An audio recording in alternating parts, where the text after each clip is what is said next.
E aí, pessoal, vamos dar prosseguimento aqui à nossa aula de redes e internet, agora entrando efetivamente, realmente no assunto de internet. A gente viu até agora protocolos e logo no início algumas classificações bem bestas de redes, né? Note, lembrando, este assunto que a gente está vendo aqui, ele é o precursor do curso pesado de internet e redes que a gente vai apresentar, certo? Então esse curso aqui, ele serve para suprir as necessidades da grande maioria dos editais de prova que falam sobre redes e internet. O conhecimento teórico por trás de redes, o conhecimento teórico por trás da internet está abordado nesse curso. Obviamente, depois dele, nós vamos ter um curso mais pesado de redes e internet, né? Que está lá, redes e internet avançado, tópicos avançados, que é o ideal para quem vai fazer provas mais pesadas, como, por exemplo, o escrivão da Polícia Federal, que o CESP sempre pega pesado, né? Provas da Fundação Getúlio Vargas, provas da ESAF e algumas provas de bancas que imitam essas bancas mais respaldadas, ok? Então, se você sabe que a banca que você vai enfrentar, ela costuma pegar pesado em informática, pegar pesado em redes, então você precisa deste módulo e do módulo avançado que virá, né, que já deve estar gravado aí para você daqui a pouco. Se você vai fazer um concurso geral, um concurso genérico que serve bem básico, nível médio, de bancas que facilitam a internet e tal, os conceitos contidos neste curso são suficientes para você. Ou, né, você pode apostar, não tá com pouco tempo, João, eu vou apostar em informática assim, o que é que eu estudo? Esse seria o geralzão para você poder ter uma base para fazer qualquer prova, ok? Mas se for mais pesado, já sabe, o outro módulo também é importante, ok? Então vamos lá. Vamos prosseguir aqui, a gente parou no DNS, né? Ó, então vamos tirar aqui o nosso background, vou aparecer aqui de lado para você. O que é o DNS? Nós sabemos que os computadores da internet, eles são nomeados por endereços numéricos chamados endereços IP, ok? Então vamos desenhar isso aqui. Vamos sair da tela e vamos desenhar com liberdade aqui. Então eu tenho um computador e ele se chama 200.211.130.7. Eu tenho um outro cara aqui que se chama 196.13.12.149. E eu tenho um outro cara aqui que se chama 187.11.65.201. Esses são os chamados endereços IP de cada um deles. Óbvio que se eu estivesse aqui, né, então eu vou botar aqui cliente, eu também tenho o meu próprio IP, mas ele não importa. Lembre-se que só que importa é o IP dos servidores, porque o nosso IP ele muda, então tanto faz se a gente tem o IP A, B ou C, não importa. Então vamos imaginar que este cara aqui seja justamente o servidor da empresa Eu Vou Passar, o servidor que você está acessando aqui hoje. Então, para que todo usuário do Eu Vou Passar pudesse acessar este computador, era necessário que ele soubesse desse IP aí, 200.211.137. Ora, vamos lá. Eu te pergunto, na boa, você já viu esse endereço aqui em algum lugar? Não. Você sabe se esse aqui é o endereço IP do Eu Vou Passar? Não, você não sabe. E mais ainda, mais importante, importa se este é o endereço IP do Eu Vou Passar? Não, para você não. Sabe por quê? Porque você não usa esse endereço para acessar o Eu Vou Passar. Não é este o endereço que você utiliza, concorda? Você utiliza o quê? Você utiliza o seguinte endereço. Você utiliza o www.euvopassar.com.br. Vou ter que aparecer de novo porque ficou justamente em cima do vermelho ali. Não é possível, ó. Pronto.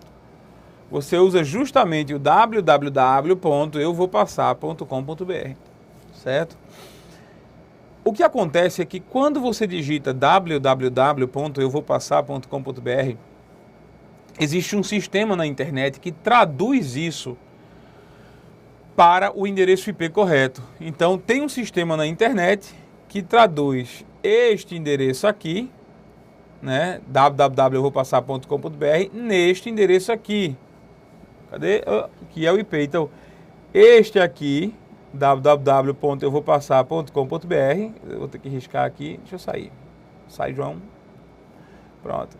Esse endereço aqui, www.euvopassar.com.br, ele precisa ser traduzido.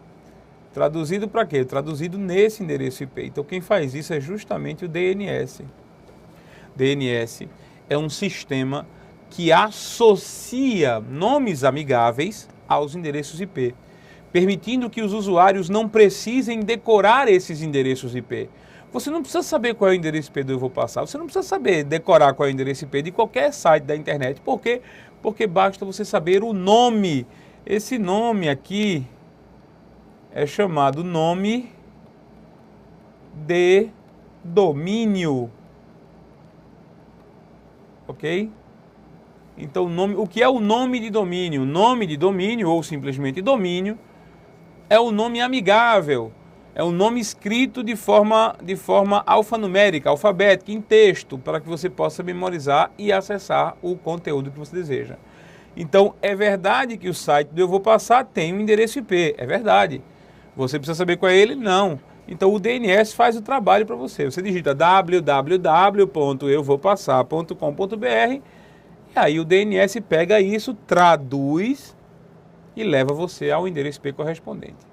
Quer ver uma coisa que se parece muito com o DNS? A agenda telefônica do teu celular. A agenda telefônica, ela tem o nome da pessoa e o número. Ora, quando eu quero chamar minha mãe, eu vou no celular e vou lá e pego na listagem e acho Maninha. Pronto, ó, tá lá, Maninha. Certo? Você acha que a operadora de celular, a minha operadora de celular, ela sabe quem é Maninha? Não. Então eu vou lá, digito da agenda, Maninha, discar. A operadora não sabe, mas a minha agenda registra Maninha e o número de Maninha. Então, ou seja, veja como a coisa funciona. Eu preciso do número dela para discar para ela. Mas na minha agenda já tem guardado Maninha e o número. Eu não sei decorado o telefone da minha mãe, não sei. Isso não é um absurdo? É um absurdo. Eu sei decorar tanta coisa, não sei decorar o telefone da minha mãe, mas por que eu não sei decorar o telefone da minha mãe? Porque eu estou acostumado a usar a agenda do telefone celular, certo? A mesma coisa acontece com a internet. Os endereços IP existem. Se eu soubesse o endereço IP do site do Eu Vou Passar, eu acessaria diretamente pelo IP. Não precisaria digitar www.euvopassar.com.br, mas também, sinceramente, é muito menos trabalhoso digitar www.euvopassar.com.br. Não é verdade? Então, o DNS atua como uma espécie de agenda telefônica. A diferença é que a agenda telefônica do teu celular está no teu celular e só serve ao teu celular. Quer dizer, a agenda telefônica é uma coisa pessoal. O DNS não. O DNS ele tem duas características que são fortes nele. O DNS olha só, ele é um sistema de nomes. Isso tem lá no slide, não precisa copiar agora não. Logo no final do slide ele tem. É um sistema de nomes, é uma agenda, é um sistema de nomenclatura, certo? Ele tem duas características importantes. Ele é um sistema hierárquico. Existe uma hierarquia no DNS e ele é distribuído.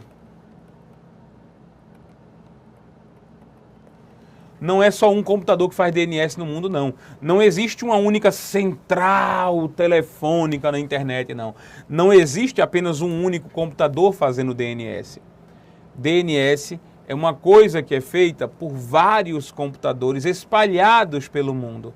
Também não posso dizer que em cada computador tem, não é assim. Por exemplo, o DNS, né? Imagina uma empresa provedora de serviço como, por exemplo, o UOL. Né? O UOL é um provedor. Ele tem seu próprio DNS, ele tem um computador ou vários computadores para fazer DNS, para fazer essa tradução. Então é um computador que fica 24 horas por dia ligado, é um computador que fica lá dentro do UOL 24 horas por dia ligado, servindo aos usuários do UOL. Quer dizer, os usuários do UOL que digitam www.euvopassar.com.br, na verdade estão perguntando a esse computador DNS do UOL, quem é euvopassar.com.br, ok? Então o DNS é um sistema de nomes hierárquico, respeitam a hierarquia, existem DNS mais importantes, existem DNS menos importantes, certo? E distribuído, porque não é só um computador que faz. Não existe um único central, um único computador central funcionando como DNS, não, tá? Vamos lá. Olha, em homenagem a tia Lidiane de novo, professora Lidiane Coutinho, esse é o meu copo do Cebolinha, tá? Vou dar um de presente para o João Wilson, filho dela. Um copo do Cebolinha. Vamos lá.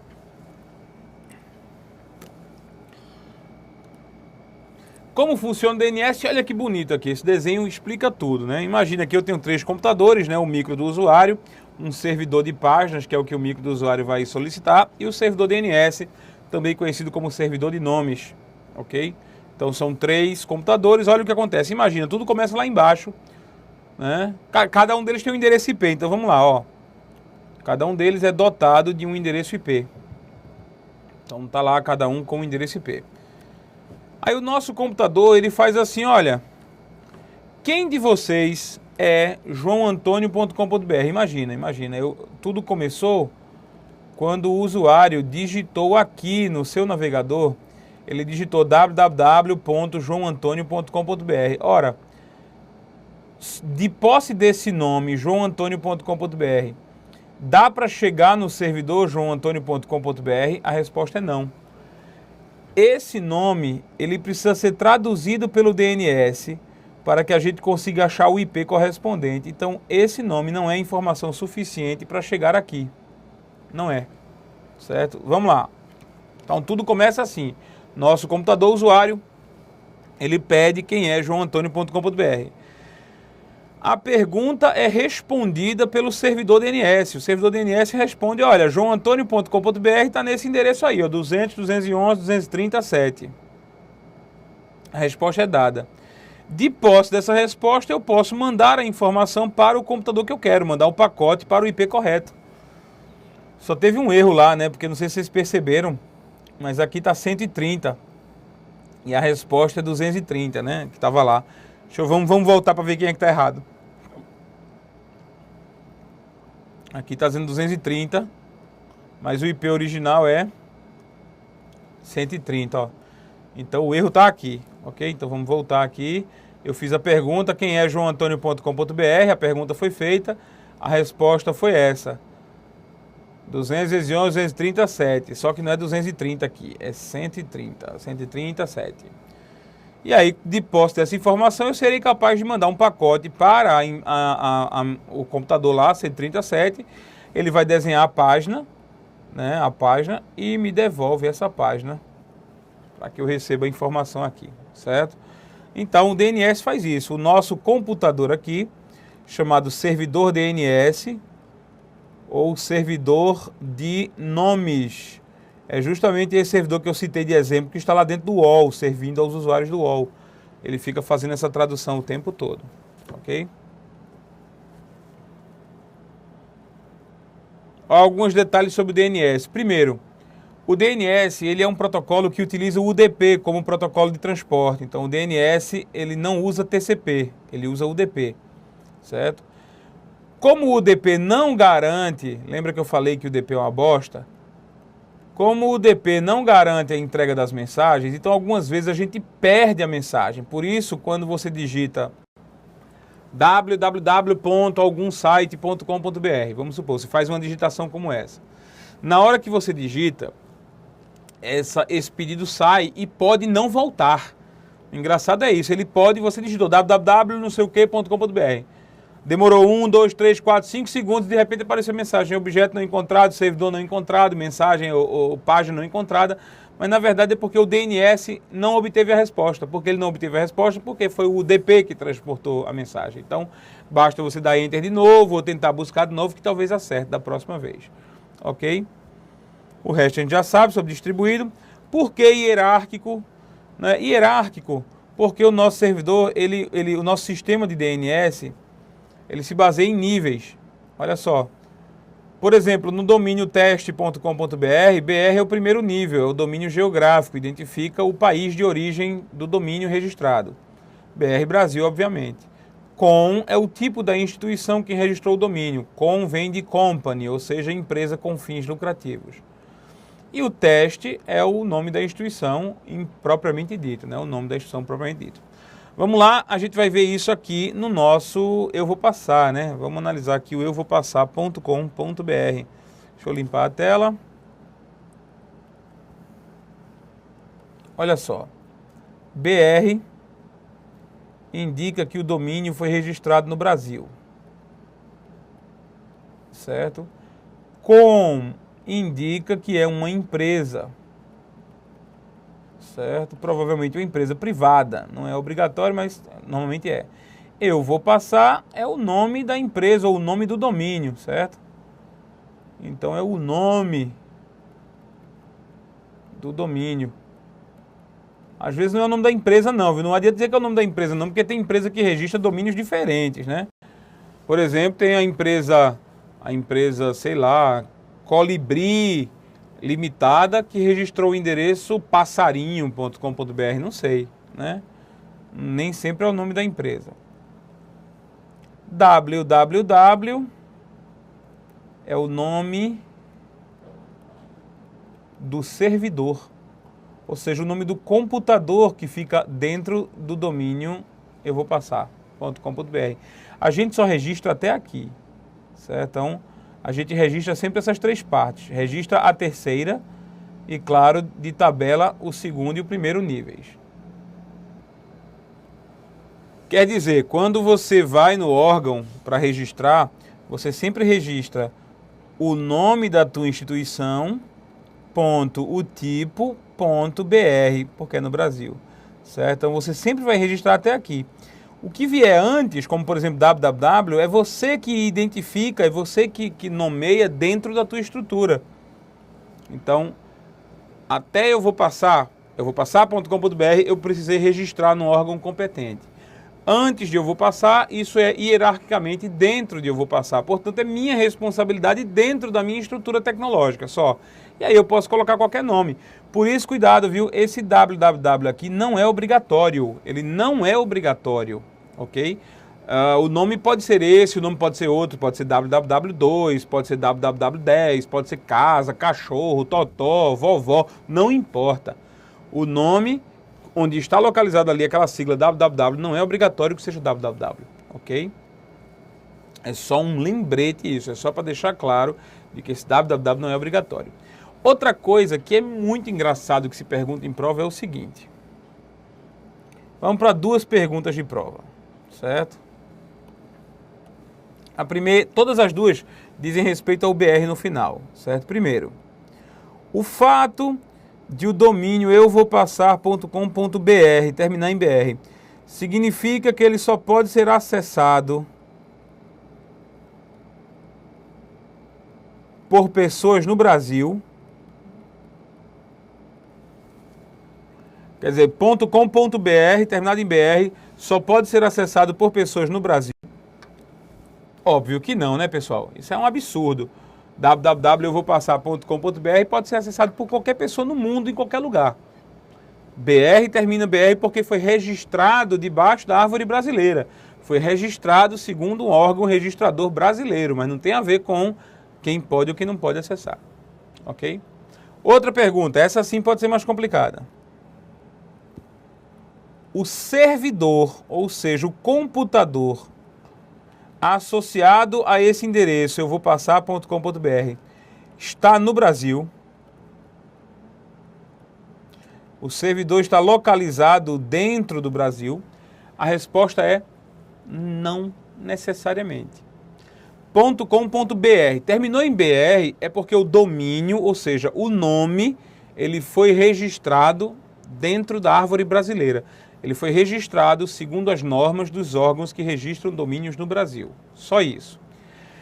O servidor em si, quer dizer, o endereço IP para o qual esse endereço aponta, porque você se lembra, né?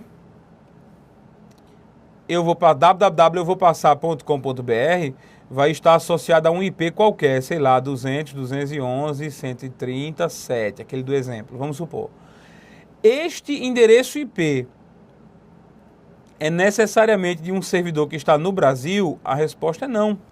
Então, o domínio eu vou passar.com.br, ele pode apontar para um IP, por exemplo, que está na China.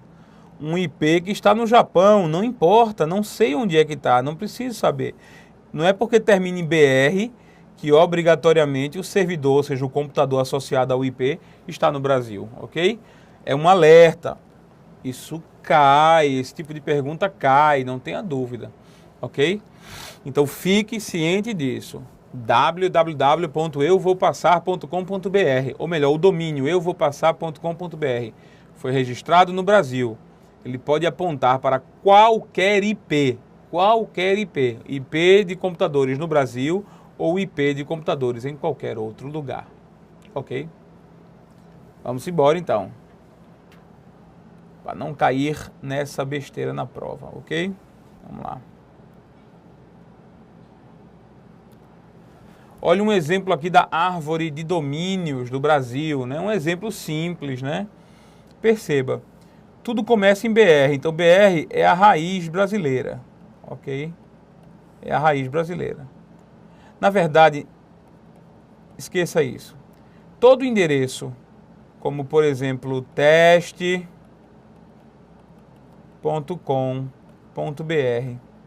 ele tem um ponto invisível final.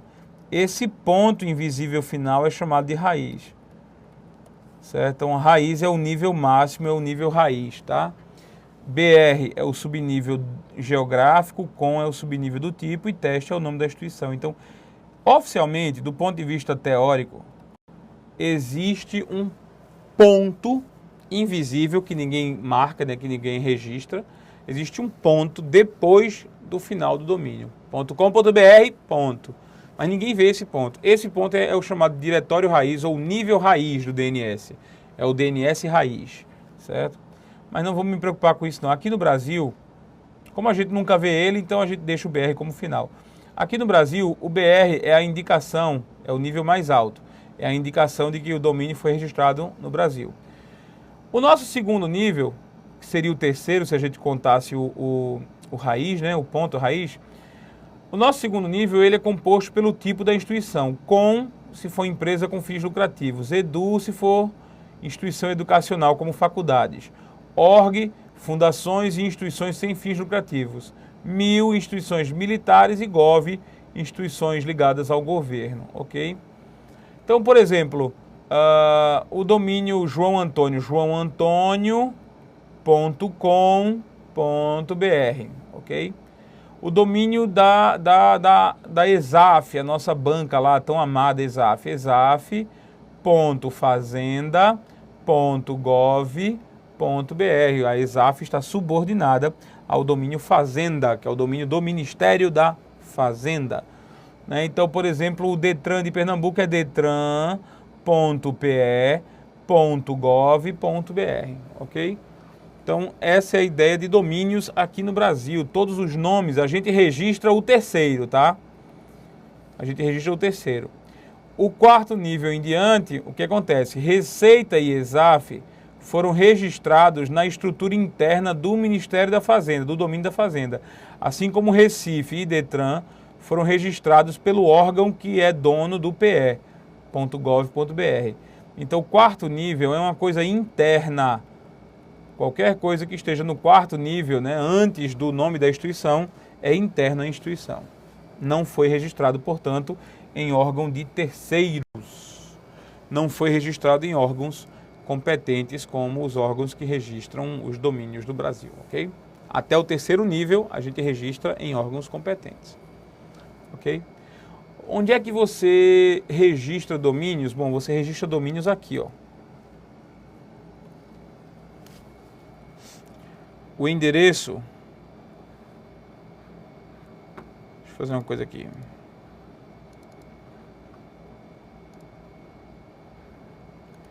O endereço, pessoal, é aqui, ó. www.registro.br. Registro.br é um endereço, ó, onde você pode registrar o seu domínio.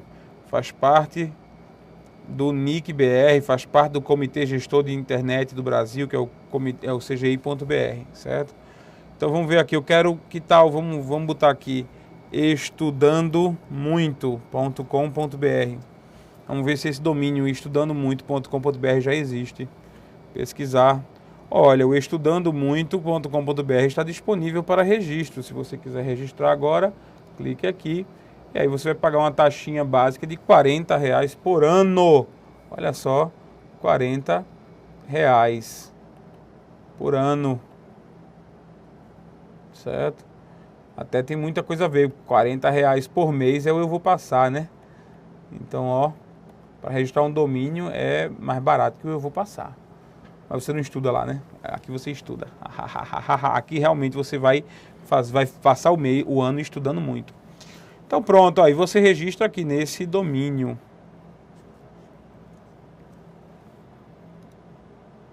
Vamos lá. Com isso a gente termina, pessoal, ó, a gente terminou agora o estudo dos protocolos, tá? Deixa eu aparecer aqui para vocês. Com isso a gente termina o estudo dos protocolos em si, né? O DNS, a próxima coisa que a gente vai ver agora já é a internet. Nós já vamos entrar no conceito de internet. Então, falta pouco para terminar a aula, mas dá para começar o conceito de internet sim, com vocês, né? Não vou, já que é um assunto só que eu sempre gosto de dar num módulo só, então a gente pode prosseguir sem dúvida alguma. Olha só. O que é a internet? A internet é um conjunto de redes de computadores, certo? Então preste bem atenção, a internet não é uma rede, é um conjunto de redes. Ou seja, são várias redes, eu já havia perguntado isso para você na aula anterior, certo? Essas redes estão ligadas por meio de equipamentos chamados roteadores e essas redes estão interconectadas por meio do TCP/IP como um protocolo de comunicação. Então a comunicação na internet... A comunicação na internet se baseia no uso da pilha TCP/IP. A internet nasceu na década de 70, finalzinho da década de 60, na verdade, e hoje conta com mais de 3 bilhões de computadores conectados, certo? Quando a gente usa a expressão computadores, aqui eu queria deixar claro, computador é uma coisa lato sensu, né? Não é só aquele computador que é aquele equipamento com teclado que fica na sua frente, não. Celulares, hoje, os smartphones que entram na internet, eles contabilizam, eles são computadores. Os tablets, iPad, etc, todos eles são computadores, eles entram na internet, então eles são contabilizados também nessa lista aí de 3 bilhões de computadores hoje conectados, ok? Vamos lá para algumas coisas a respeito da internet. Primeiro, a internet não tem um centro nervoso, não existe uma empresa. A internet, alô, tá. Pensei que tinha desconectado a gente momentaneamente. A internet, ela não tem dono, ela não é um produto de uma empresa. A internet é uma espécie de cooperativa entre várias empresas de telecomunicações que se uniram e se conectaram e a criaram, né? Criaram a internet. A partir daí, essas empresas começam a cobrar para que as pessoas tenham acesso à internet e tenham seus serviços prestados na internet, ok? Então, não tem um centro nervoso, uma empresa central, a internet não tem um computador central. Na verdade, o desenho da internet é mais ou menos assim. A internet possui várias interconexões entre empresas distintas.